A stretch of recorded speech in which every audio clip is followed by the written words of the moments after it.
할렐루야. 네, 오늘 날씨가 참 춥대요. 마이너스 2도에서 2도 사이에서 그냥 왔다 갔다 할 정도로 낮 기온도 많이 춥습니다. 여러분들 감기 걸리지 않도록 조심하시기를 부탁드립니다.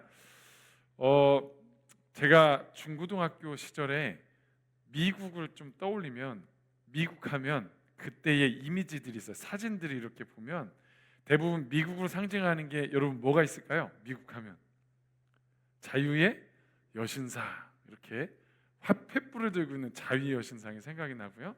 또 하나, 대통령이 살고 있는 백악관도 있죠. 백악관. 그리고 그 당시 정말 멋진 건물 중에 하나가 뭐였냐면, 뉴욕 한복판에 어떤 빌딩들이 있었냐면 세계 무역센터 두 개가, 쌍둥이 빌딩이라는 게 크게 두 개가 있었거든요. 어떻게 생겼냐면 이렇게 생긴 거예요. 이렇게 엄청나죠. 저 높이가 110층이었거든요. 110층. 두 빌딩이요 쫙 서 있어서 세계 무역센터라고 그래서 모든 세계의 경제를 저기에서 좌지우지할 정도로 엄청난 빌딩, 대표적인 미국의 빌딩이죠. 그런데 저 빌딩이 2001년 9월 11일 날 어떤 일이 벌어지냐면, 테러범들이 비행기 두 개를 탈취해 가지고요, 저 건물 두 개에 정확하게 3분의 1 지점에, 한 4분의 1이었던 거예요. 4분의 1 지점에요 갔다가 충돌을 해서 저렇게 완전히 폭발을 시키는 거예요. 폭파. 여러분, 저 엄청난 빌딩이 저렇게 폭파가 되고 어떻게 됐을까요? 여러분 다 알다시피 이렇게 무너져 내렸어요. 두 개가 완전히 무너져 내렸어요. 여러분, 저 안에 있던 수많은 사람들이 죽었을 뿐더러 희생된 그 충격적인 사건을 제가 저거를 뉴스에서 보면서, 진짜인가? 정말 저 깜짝 놀랐거든요. 저게 진짜인가? 근데 진짜더라고요. 제가 왜 깜짝 놀랐냐면, 수많은 희생자들도 있었지만 여러분, 그 당시 미국을 대표하는 엄청난 건물이었잖아요. 최강대국에. 근데 그게 어떻게 테러범들에 의해서 한 번에 그냥 저렇게 무너질 수 있지? 제가 거기에 충격을 먹었던 것 같아요. 여러분, 제가 왜 이 사진을 처음에 이렇게 보여드리냐면, 예수님 당시에, 이 오늘 우리가 읽었던 이 마가복음의 예수님 당시에 그 팔레스타인 지역에 최고로 대표하는 건물이 있었어요. 최고의 건물이 어떤 건물이었냐면, 그게 바로 예루살렘에 있는 성전 건물이었어요. 성전 건물. 왜 그러냐면, 그 헤롯이, 그때 왕이었던 헤롯이 그 성전을 지었는데 몇 년 동안 지었냐? 46년 동안 지었어요. 46년 동안 엄청난 사람들을 동원해서 46년 동안 건물을 지었는데, 오늘 본문에 보니까 예수님이 어떤 말씀하시냐? 여러분 2절을 같이 한번 읽어볼게요. 같이 있습니다. 시작. 예수께서 이르시되 내가 이 큰 건물들을 보느냐? 돌 하나도 돌 위에 남지 않고 다 무너뜨려지리라 하시니라. 아멘. 여러분, 46년 동안 지었으면요, 그 건물이 그냥 보통 조그만 건물이 아닌 거죠. 엄청난 건물이요. 으리으리한 건물인데, 어느 정도 건물이냐? 고고학자들이 모형들을 이렇게 복원을 했는데, 저 건물이 사람들이 얼마나, 저 건물에, 성전에 사람들이 꽉 차게 들어가면 몇 명이나 들어간다고 그랬냐면 약 20만 명이 들어간다고 그랬어요. 20만 명. 여러분, 이거 감이 안 오시죠? 그럼 제가, 이게 상암에 있는 서울 월드컵 경기장이거든요. 콘서트 할 때 관객 말고 그 필드까지, 그 잔디밭까지 사람들이 꽉 찬 게, 저기에 몇 명이 들어가느냐? 11만 명 들어갑니다. 11만 명. 그런데 아까 성전이 몇 명이요? 20만 명 이상. 그러니까 저거의 2배가 들어가는 거예요. 사람이 엄청 들어가는 거죠.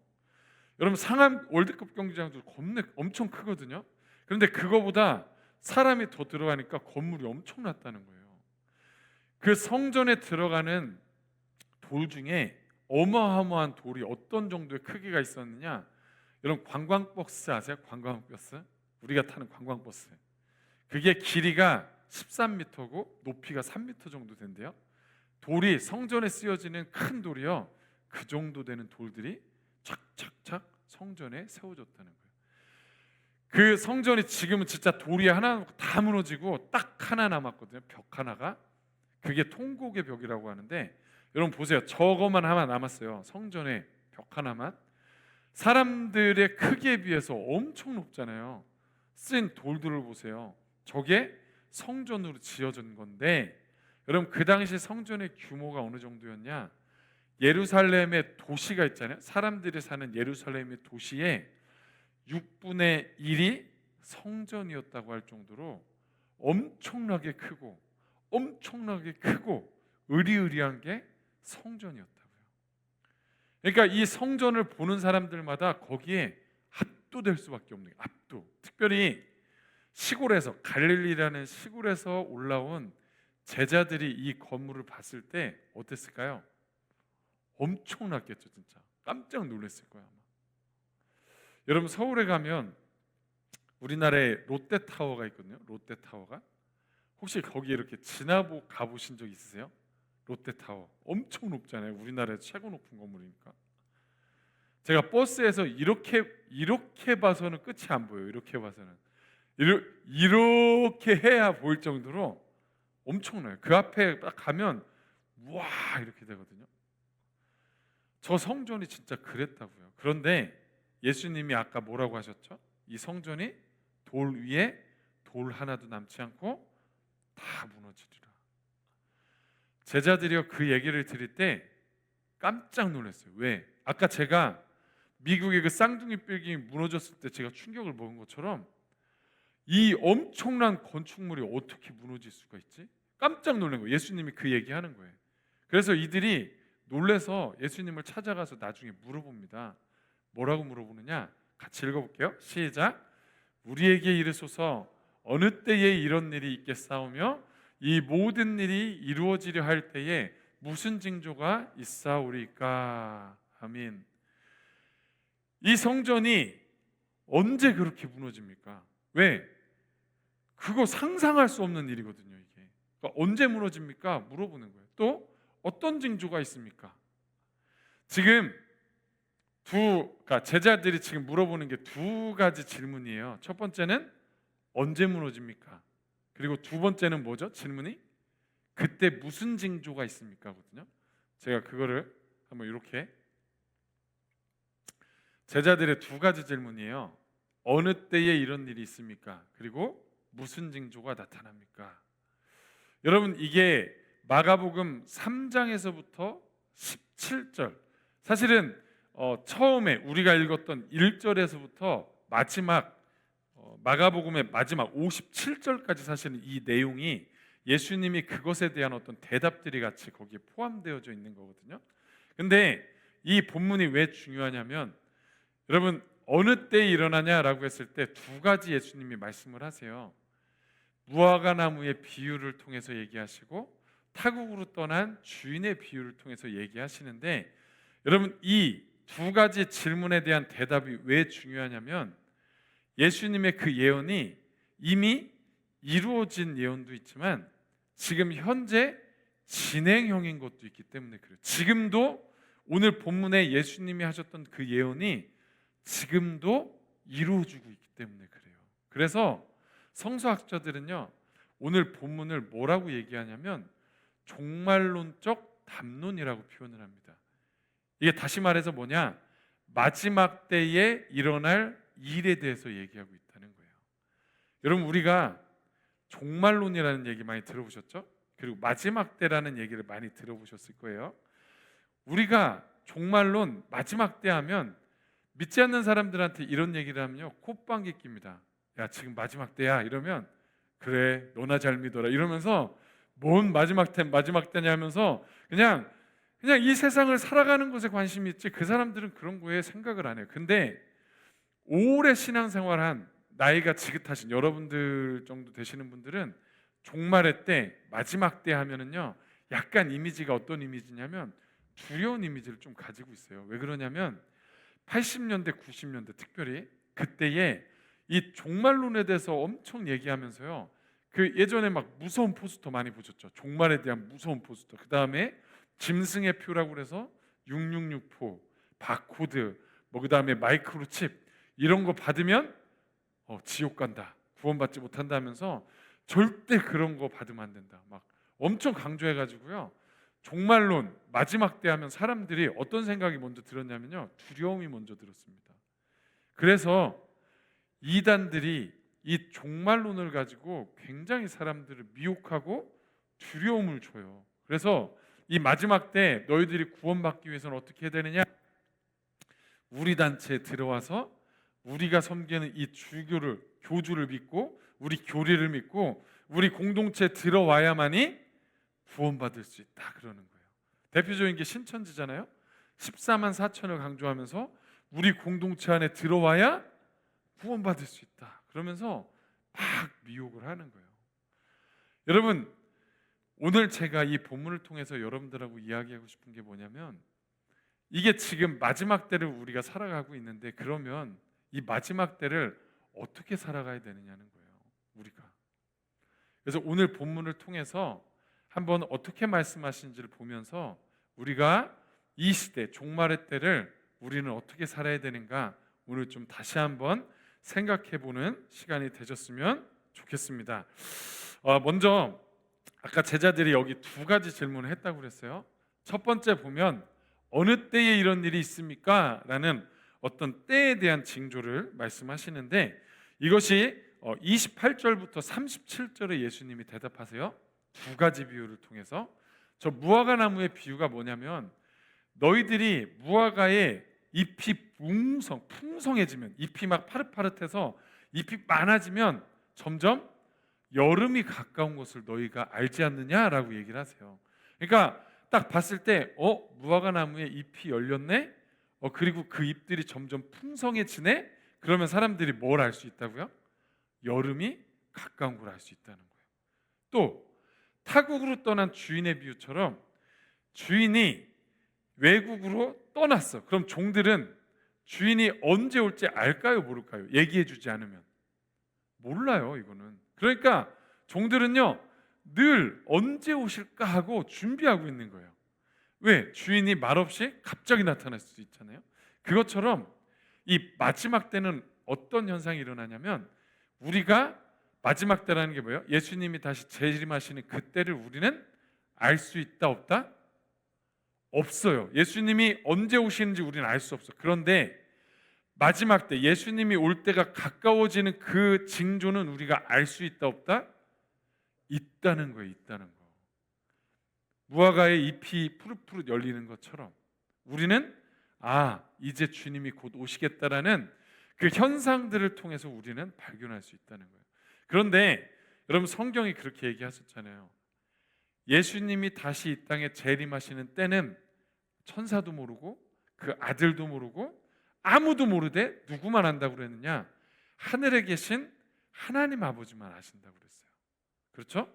그런데 예수님이 이 땅에 오실 때, 그 재림하는 그 순간에는요, 중요한 건 그거예요. 오늘 본문에 우린 읽지는 않았지만 24절에서부터 27절에 주님이 오시는 모습에 대해서 예수님이 예언하시는데, 저기 보면 전 우주적인 천지개벽이 일어난다고 그랬어요.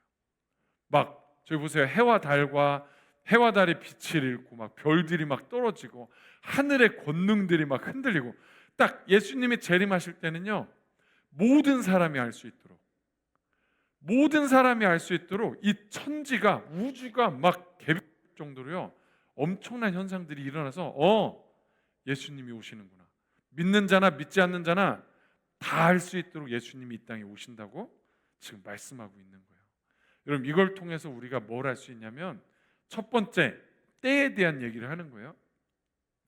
우리가 지금 예수님이 오신다라는 것에 대해서 미혹하는 사람들 중에 어떤 사람들이 있냐면, 이미 예수님이 이 땅에 오셨다라고 얘기하는 이단들이 굉장히 많이 있습니다. 여러분, 그 대표적인 이단들이 뭐죠? 신앙촌의 박태선이라든가, 또는 통일교회 문선명이라든가, 하나교회의 안선홍이라든가, JMS의 정명석, 그 다음에 신천지의 이만희 같은 사람들, 이 사람들이 자기를 하나님의 아들 또는 자기가 성령, 보혜사다 이렇게 얘기하면서 자기가 재림한 재림주라고 얘기를 해요. 여러분, 우리나라에 자기가 내가 예수다, 내가 재림한 예수다라고 얘기하는 그 자기가 예수님이라고 주장하는 사람들이 우리나라에만 몇 명이 있는 줄 아세요? 제가 이렇게 저도 이제 인터넷에서 쳐보니까 계룡산에도 계시고요, 지리산에도 계시고, 이미 예수님이라고 막 자기를 표현한 사람들, 이단들 뿐만 아니라 몇 명이나 있을까요? 대략 50여 명쯤 있다고 그래요. 예수님이 참 우리나라에 많죠, 그죠? 전 세계적으로는 얼마나 많겠어요. 여러분, 제가 왜 이 얘기를 하냐면 질문을 한번 해볼게요. 자, 우리나라에 50여 분의 예수님이 오셨는데 여러분, 그분들이 올 때마다 천지개벽하는, 여러분들이 딱 봐도 와, 야, 이건 예수님이 오셨다, 진짜 해와 달과 별이 빛을 잃고 막 권능들이 흔들리고 막 엄청난 역사를 여러분들 경험한 적 있으세요? 와, 이건 예수님이 오셨다 깨달은 적, 느낀 적 있으세요? 전 한 번도 없거든요, 사실. 그 정도로 엄청난 전 우주적인 이런 변화를. 여러분, 이건 뭘 얘기하냐면 내가 예수다, 내가 보혜사다 하는 그런 교주들, 그 다음에 그 이상한 말 하는 그 예수라는 자칭 예수라고 하는 그 사람들 다 거짓말이라는 거예요. 거짓말. 주님이 오신다라는 그때 몇 월 며칠에 오십니다라고 얘기하는 것, 어떤 사람이 와서 예수님이 몇 월 며칠에 오십니다라고 하면 그게 사실일까요? 거짓말일까요? 여러분들한테 와서 얘기하면 거짓말입니다. 거짓말. 왜? 그때는 아무도 모르거든요. 그러면 내가 예수다, 내가 하나님의 아들이다 와서 막 이렇게 얘기하고 미혹하면 그 사람은 뭐다? 거짓말이다. 왜? 예수님이 올 때는 모두가 다 알 수 있도록 오시기 때문에 그래요. 여러분, 이것에 미혹되지 않으시기를 주님의 이름으로 부탁을 드립니다. 두 번째로 질문, 아까 제자들의 질문 두 번째가 뭐였죠? 무슨 징조가 나타납니까? 이제 예수님이 올 때가 임박할 때 무슨 징조들이 나타납니까? 라고 했을 때 오늘 우리가 다 읽지는 않았지만 세 가지 징조에 대해서 주님이 예언을 하세요. 그게 뭐냐? 하나는 14절에서 20절에 나오는 예루살렘 성전의 파괴에 대한 예언을 하세요. 두 번째는 13장 5절에서부터 13절 그리고 21절에서부터 23절에 나오는 말세, 예수님이 오셨던 초림에서부터 재림 때까지 일어날 그 넓은 기간에 일어날 사건에 대한 전반적인 걸 얘기하시고, 그 다음에 24절에서부터 27절이 예수님이 재림하실 때 어떤 일들이 일어나느냐를 말씀하시는데, 여러분, 이 말씀을 우리가 본문으로 그냥 이렇게 성경을 읽으면 좀 헷갈릴 수가 있어요. 왜냐하면 이 예언들을 뭐라고 표현하냐면 텔레스코핑적 예언이라고 그래요. 이걸 기억할 필요는 없습니다. 뭘 얘기하냐면 세 가지 예언이 시기가 다 다르다는 거예요. 언제는 최근에, 언제는 한 몇백 년 전에, 언제는 멀리. 그러니까 이게 서로 다 달라. 근데 문제는요, 예수님이 한 번에 얘기하시다 보니까 우리가 볼 때는 이게 어떻게 보이냐면 그냥 평면으로 보이는 거예요. 이 세 가지가 그냥 지금 곧 일어날 것처럼 이 세 가지가 딱 보이는 거거든요. 그런데 이거는 세 가지가 세 번에 갑자기 한 번에 일어나는 게 아니고요. 제가 한번 보여드릴게요. 첫 번째, 성전 파괴는요, AD 70년, 이미 AD 70년에 일어난 사건이에요. 이 예언은 지금 우리로 보면 이미 이루어진 거예요. 그래서 성전이 다 무너졌거든요, 진짜. 그런데 저기 5절에서 13절, 21절에서 23절, 예수님이 오시고 다시 재림하실 때까지 그 기간 안에 일어날 일들에 대해서 말씀하시는 예언이 있고, 그다음에 마지막 다시 예수님이 재림하시는 예언을 하시는 거예요. 자, 그러면 우리한테 중요한 부분은 어딜까요? 저 중간 부분이죠. 지금도 계속 되어지고 있으니까. 여러분, 이 말세 기간에 어떤 일들이 있는지에 대해서 예수님이 5가지를 얘기하세요. 첫 번째는 뭐냐? 아까 제가 말씀하신 것처럼 이단들이 막 일어나면서 미혹을 굉장히 많이 하거든요. 첫 번째는 미혹입니다. 많은 이단들이 일어나서 내가 하나님의 아들이다, 예수다, 또는 보혜사다 하면서 나를 믿으라고 막 미혹을 해요. 그리고 최근에 종교, 우리 전 세계적으로 많은 종교들이 있잖아요.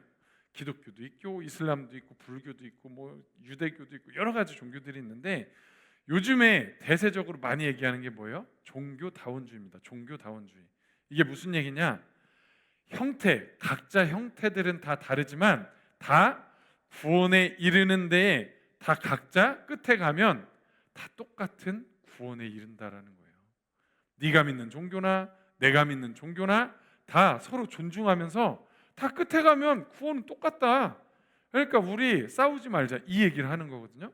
여러분, 이런 어떤 이야기들을 할 때 우리가 미혹돼서는 절대 안 됩니다. 하나님 분명히 말씀하셨잖아요. 구원은 예수 그리스도를 믿을 때만이 우리가 구원받는다고 하나님은 분명히 말씀하셨거든요. 근데 이런 미혹들이요, 여러 가지 사상들로 인해서 우리 기독교인들을 막 미혹해요. 우리가 지금 살아가는 시대가 그렇다는 걸 말씀만 드리는 거예요. 두 번째, 말씀을 같이 한번 읽어봅니다. 8절 시작. 민족이 민족을, 나라가 나라를 대적하여 일어나겠고 곳곳에 지진이 있으며 기근이 있으리니 이는 재난의 시작이니라. 아멘. 여기 보면 두 번째 뭐냐? 민족이 민족을, 나라가 나라를 대적한다고 그랬어요. 이게 지금으로 얘기하면 뭐냐? 전쟁을 얘기합니다. 전쟁. 여러분, 인류 역사 거의 6,000년, 5,500년 가운데 지구상에 이어난 전쟁이 몇 번이나 있었을까요? 국가 간의 전쟁을 얘기하는 거예요. 국가 간의 전쟁. 이 역사학자들이 그냥 대충 뭔가 이렇게 연구한 것에 의하면 14,000여 번의 전쟁이 전 세계적으로 일어났다고 그래요. 그런데 여러분, 옛날 전쟁은 어떤 전쟁이었냐면 전쟁이 일어날 때 그냥 그 전쟁터에 간 사람들만 죽었어요. 사실은 전쟁이 일어날 때. 근데 요즘 전쟁은 어떤가요? 전쟁터에 있는 사람만 죽는 게 아니고 거기에 있는 민간인도 죽고요, 여러 가지 부녀자들이며 약한 사람, 민간인까지 엄청나게 죽고 있어요. 지금 전쟁의 그 여파가 옛날에는 극히 작았다면 지금은요, 수많은 사람들이 죽을 정도로 전쟁이 엄청나게 크게 일어나고 있다. 여러분, 이게 뭘 증명하고 있는 것 같으세요? 점점 마지막 때로 가고 있다는 걸 증명하는 거죠. 다음, 지진입니다. 여러분, 지진을 연구한 그 지질학자들이 얘기할 때 19세기에 일어난 지진이 어느 정도에 일어났었냐면 2200여 번 지진이 일어났다고 얘기했어요. 근데 20세기에 들어서 지진이 몇 번이나 일어났는지 아세요? 몇 번 일어났냐면 2만 번 일어났대요. 2만 번. 여러분, 2200번에서 한 세기가 지났는데 2만 번. 지금 우리가 살아가는 데는 21세기잖아요. 그럼 지금 21세기는 몇 번이나 지진이 일어날까요? 지금 벌써 엄청난 지진들이 일어나고 있어요. 이건 뭘 얘기하느냐? 지구가 이미 마지막 때라는 걸 계속해서 표현하고 있는 거거든요. 이게. 그 다음에 아까 네 번째는 뭐냐? 기근에 대해서 얘기합니다. 기근. 지금 대한민국은 먹고 살기에 참 풍요로워서 잘 모르지만 우리 지구 반대편이나 가난한 나라에 가면 지금도 먹을 것이 없어서 하루에 한 끼 간신히 먹고 사는 사람들이 몇 명이나 되냐면 수억 명이나 있대요. 수억 명. 그리고 지금 당장 도와주지 않으면 기아 상태로 죽을 수밖에 없는 사람들이 몇 명이냐? 8만 명이나 있대요. 8만 명. 엄청난 숫자가 지금 어떻게 보면 죽음 앞에서, 기근 앞에서 죽어가고 있는 거거든요. 여러분, 마지막으로 뭘 표현하냐? 박해에 대해서 얘기합니다. 기독교 역사를 보면 예수님이 이 땅에 오신 후부터 지금까지, 지금도 마찬가지죠, 수많은 기독교인들에 대한 박해들이 계속 일어나고 있어요. 이슬람교 안에서 기독교의 박해들이 일어나고 있고, 불교 국가 안에서 기독교인에 대한 박해들이 일어나고 있고, 공산국가주의 안에서 기독교인들을 박해하는 일들이 막 일어나고 있어요. 그러면 우리나라는 괜찮냐? 여러분, 과거에는 우리나라도 핍박이 있었죠. 그런데 이 시간이 지나가다가 지금 우리가 살아가는 현 시대는 어떤 일들이 일어나고 있는지 아세요? 기독교인들에 대해서 조직적으로 혐오 감정들이 막 일어나면서 사람들이 교회와 기독교인들을 막 혐오하는 일들이 막 일어나고 있어요.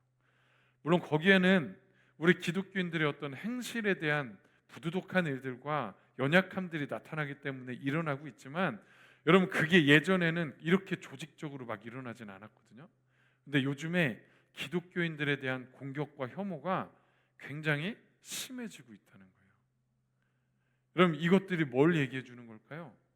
결국엔 마지막 때로, 이제 예수님이 오시는 그때로 진짜 근접하고 근접해 가고 있구나. 우리가 이 현상들을 통해서 봐야 된다는 거예요. 그러면 이 형상들을 봤으면 우리는 이제 무엇을 생각해야 됩니까? 아, 예수님이 이제 오실 때가 가까이 왔구나 진짜. 그럼 이제 우리는 어떻게 살아야 될까? 어떻게 살 것에 대해서 우리는 고민을 해야 됩니다. 그럼 오늘 성경 말씀에 이 마지막 때에 그리스도인들로 하여금 어떻게 살아야 되는지 말씀하고 있습니다. 오늘 어떻게 사는지에 대해서 좀 여러분들하고 얘기를 하려고 하는데, 이 아까 얘기했던 그 모든 내용들은요 크게 샌드위치 구조로 되어 있어요. 이 본문이 아까 5절부터 끝에 37절까지 이 내용들이요 샌드위치 구조로 되어 있어서 A와 A-가 똑같은 내용이고요, B가 다른 내용으로 되어 있는데, 첫 번째 우리가 어떻게 살아야 되느냐, 아까 제가 얘기했잖아요. 수많은 이단들, 우리 그리스도인들을 미혹하는 세력들이 이 시기에, 이 세대에 엄청나게 일어날 거예요. 더 일어날 거야 아마 이단들이. 그런데 그때에 우리들은 어떻게 해야 되느냐, 미혹에 받지 않도록 주의하라 라고 되어 있어요. 그리고 A- 끝에 보면 너희는 삼가라라고 그랬잖아요. 저 삼가라라는 단어하고 주의하라는 단어하고 똑같은 헬라어입니다. 똑같은 헬라어. 우리나라 말로는 좀 다르게 표현했는데 똑같은 헬라어. 뜻이 뭐냐면 분별하라는 거예요. 분별하라. 알아차리라. 그것이 이단이고 미혹하고 있는 걸 너희들이 분별해야 된다. 여러분 우리가 잘못되고 이단이라는 걸 어떻게 분별할 수 있을까요? 우리가 여러분 결국 우리가 하나님의 말씀으로밖에는 분별할 수 있는 게 없어요. 성령을 통해서 우리가 분별해야 되는데 가장 기본적으로 우리가 분별할 수 있는 건 하나님의 말씀을 통해서 분별할 수 있습니다. 그래서 우리에게 중요한 게 뭐냐? 하나님의 말씀을 읽고 하나님의 말씀을 배워가는 게 되게 중요해요. 그런데 문제는 그거죠. 제가 여러분들한테 한번 질문을 해볼게요. 그래, 분별하려면 하나님의 말씀을 배워야 돼. 이래가지고 여러분들 주위에 어떤 사람이 찾아와가지고 말씀 정말 잘 가르쳐주는 분이 있대. 어디 가서 우리 성경 배우러 가자. 어떤 사람들이 여러분들한테 와서 이렇게 얘기하면 여러분들 어떻게 하셔야 돼요? 쫓아가셔야 돼요? 쫓아가시면 안 돼요. 왜? 아무리 내가 아는 사람이어도 이단으로 쫓아가는 사람이 굉장히 많거든요, 진짜. 왜? 마지막 때일수록 진짜 그게 더 심해요. 그래서 여러분들 누가 성경 공부하러 가자 했을 때 진짜 검증되고 저한테 와서 물어보세요. 저희가 괜찮은지. 진짜 검증된 교회와 단체가 아니면 절대 따라가시면 안 되고, 도리어 여러분 이렇게 일주일에 한 번씩 와서 여러분들 이렇게 예배를 드리잖아요. 제가 말씀을 가지고 설명을 드리잖아요. 이 예배를 드리면서 하나님의 말씀을 배우는 이 시간이 그래서 귀하다는 겁니다. 일주일에 한 번이지만 와서 말씀을 듣고 묵상하고 기도하는 이 시간들을 통해서 우리는 세상을 살아갈 때 미혹되는 그런 어떤 사람들에게 말씀이 우리 가운데 심겨진 이 시간을 통해서 분별할 수 있는 거예요. 그리고 여러분들이 매일 큐티할 수 있으면 또 큐티하시고, 말씀을 읽을 수 있으면 또 말씀을 읽으시면서 여러분 이 마지막 때 우리가 분별하는 삶을 살아가시기를 주님의 이름으로 부탁을 드립니다. 두 번째, 주님이 말씀하시는 마지막 때 뭘 해야 되느냐? 저기 보세요. 10절에 나오잖아요. 복음이 먼저 만국에 전파되어야 하리라. 이게 뭐냐? 우리 믿는 사람들이 마지막 때 무슨 삶을 살아야 되냐면 복음, 예수 그리스도를 증거하는 삶을 살아야 된다고 말씀하고 있어요. 여러분 지난주에 우리 JDS 팀이 왔잖아요. 그분들이 여기 와서 뭘 하셨냐면 이 지역들을 돌아다니면서 막 이제 예수님에 대해서 증거하고 또 하이교회에 대해서 소개하고 하면서 막 전도하셨거든요. 시간과 돈을 투자해서 이곳에 와서 복음을 전하신 거예요. 오늘 말씀처럼 마지막 때 복음을 전하는 삶을 잘 사셨죠. 여러분, 우리도 우리 주위에 있는 사람들에게 복음을 전해야 합니다. 그런데 꼭 믿지 않는 사람들, 우리가 잘 모르는 사람들한테 막 가서 복음을 전하는 것도 필요하지만, 여기서 필요한 것은 뭐냐? 전도적 마인드를 우리가 가지고 살아야 된다는 겁니다. 이 전도적 마인드가 뭐냐? 우리가 직장에서든 우리의 일상생활에서 만나는 어떤 매일의 삶에서 만나든 필요에 의해서 만나는 사람들이 있잖아요. 지나가다가 우연히 만나든, 또 우리가 직장 안에서 만나든 일터에서 만나든 또 가족 안에서 만나는 사람들에게 내가 어떻게 하면 복음을 이 사람에게 전할 수 있을까라는 마인드를 가지고 만나는 사람, 예수 믿지 않는 사람들에게 복음이 증거되도록 여러분들이 기도하고, 또 복음을 어떻게 이 사람한테 전할까라고 또 약간 그 시기와 때를 하나님께 물으면서, 방법들을 물으면서 그들에게 전할 수 있는 그런 마인드를 가지는 걸 얘기합니다.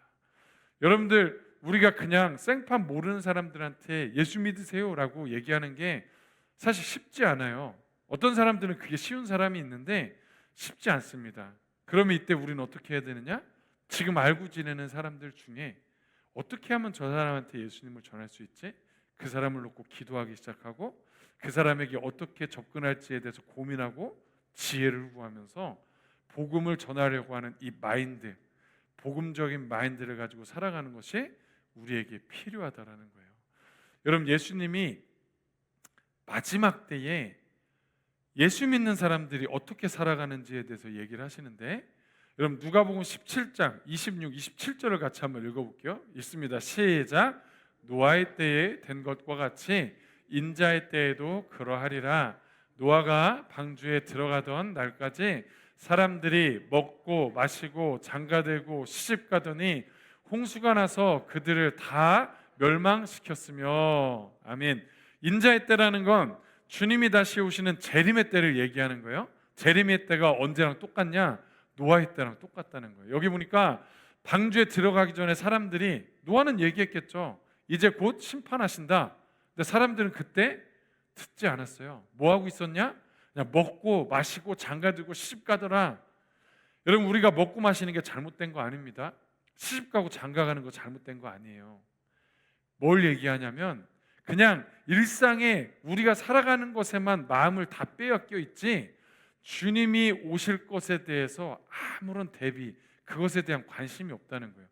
이 다시 한번 28절 30절 읽어볼게요. 시작. 또 롯의 때와 같으리니 사람들이 먹고 마시고 사고 팔고 심고 집을 짓더니 롯이 소돔에서 나가던 날에 하늘로부터 불과 유황이 비오듯 하여 그들을 멸망시키느니라. 인자가 나타나는 날에도 이러하리라. 아멘. 여러분, 롯의 사위들한테 가서 하나님의 심판이 있을 것이니 가자라고 했을 때요, 콧방귀 꼈습니다. 그냥 무슨 심판이냐 이러면서 그냥 자기들 그 삶에 대해서만 마음을 쏟고 거기에 관심을 다 줬지, 주님이 오실 것에 대한 관심이 1도 없었어요. 오늘 우리가 마지막 때를 살아가고 있어요. 점점 마지막 때를 살아가고 있습니다. 여러분, 오늘 말씀을 통해서 우리가 뭘 기억해야 되냐면, 어떻게 살아야 되는가, 그냥 정신없이 우리에게 주어진 삶에만 관심을 갖는 것이 아니라, 오늘 말씀하셨잖아요. 미혹되지 않도록 그럼 내가 뭘 준비하고 있어야 되지? 말씀을 채우고 분별해야지. 그리고 복음이 증거되도록 복음적인 마인드를 늘 가지고 살아야지. 그러면서 저 얘기하잖아요. 끝까지 견디는 자는. 여러분, 마인드를 가지고 변함없이 마지막 때를 생각하면서 미혹되지 않도록 준비하고 복음을 위한 마인드를 가지고 살아가는 이 삶을 끝까지 간직하면서 살아가는 것, 이것이 마지막 때를 준비하는 성도의 모습이라고 오늘 말씀하고 있습니다. 여러분, 오늘 이 말씀을 기억하면서 정말로 마지막 때를 잘 준비하면서 살아가시기를 주님의 이름으로 축원합니다. 아멘.